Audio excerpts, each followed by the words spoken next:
Vijayawada court కాంప్లెక్స్లో వినియోగదారుల forum bench ప్రారంభోత్సవం జరిగింది. వినియోగదారుల బెంచ్ను మంత్రి నాదెండ్ల మనోహర్ ప్రారంభించారు. వినియోగదారుల హక్కులకు భంగం వాటిల్లకుండా ప్రభుత్వ చర్యలు తీసుకుంటుందన్నారు నాదెండ్ల. విద్యార్థి దశ నుంచి వారికి అవగాహన కార్యక్రమాలు చేపడతామన్నారు. వినియోగదారులకు నష్టం జరిగితే నేరుగా ఫోరంను ఆశ్రయించారన్నారు.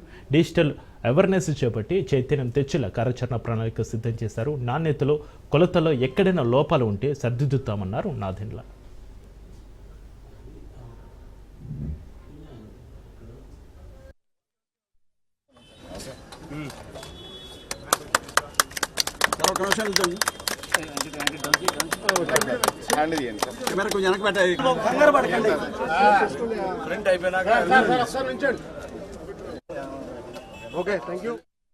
వ్యాప్తంగా కన్స్యూమర్ హబ్లు ఏర్పాటు చేయడం, వీలైతే పాఠశాలలోనూ కాలేజీల్లోనూ అందరికీ కూడా అవగాహన పెంచే విధంగా ఒక ప్రయత్నం రాబోయే రోజుల్లో చేస్తాం.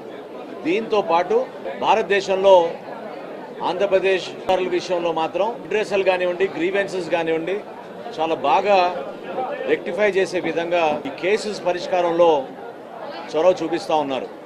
దాదాపు 1,33,757 కేసులు నమోదైతే ఇప్పుడు వరకు ఆల్మోస్ట్ 1,30,000 కేసులు పరిష్కారం చేశారు. జిల్లా స్థాయిలో 50 లక్షల వరకు, రాష్ట్ర స్థాయిలో 2 కోట్ల వరకు ఎవరైనా వినియోగదారుడు వాళ్ళు నివసిస్తున్న ప్రాంతంలో గౌరవ కోర్టును ఆశ్రయించి తనే ఆర్గ్యూ చేసుకోవచ్చు, లేదా న్యాయవాదుల సలహాతోటి వాళ్ళు సంప్రదించి వాళ్ళ ద్వారా కూడా ఆర్గ్యూ చేసుకోవచ్చు. ఎటువంటి సంస్థ అయినా సరే, ఎటువంటి ప్రోడక్ట్ అయినా సరే, అంతిమంగా కన్స్యూమర్ ఇస్ అ కింగ్. కన్స్యూమర్ని కాపాడే విధంగా, వినియోగదారుడికి హక్కు వచ్చే విధంగా మేము నూతనంగా కొత్త ఆలోచనలతోటి ఫర్ ద ఫస్ట్ టైం భారతదేశంలో డిజిటల్ అవేర్నెస్ కూడా పెంచే విధంగా మేము ఒక క్యాంపెయిన్ చేపట్టబోతున్నాం ఈ సంవత్సరం నుంచి.